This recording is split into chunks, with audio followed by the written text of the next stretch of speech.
ഇവിടെ ഒരു കോഴ്സില്ലാതെ നിൽപ്പണ്ടില്ല. നിനക്ക് എത്ര പിള്ളേരുണ്ടാ? രണ്ടാം പിള്ളേ. എന്ത് പ്രായേ?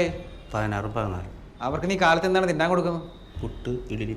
ഇഡലിയുടെ കൂടെ ചമ്മന്തിപ്പൊടിക്ക് വരുന്ന ഇതാണോ കൊടുക്കുന്നത്? ഇല്ല. ഇല്ല. ഉച്ചയ്ക്ക് ചോറുണ്ട് കഴിഞ്ഞിട്ട് നീ കുറച്ച് എടുക്കാറുണ്ടോ? ഇല്ല.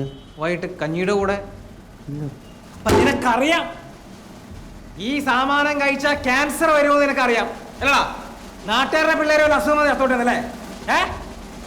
എന്നാ നിന്റെ നാവിറങ്ങിപ്പോയോ? എടാ നിന്നോട് ചോദിച്ചേ. ചോദിച്ചേ ഉത്തരം പറയടാ. സാർ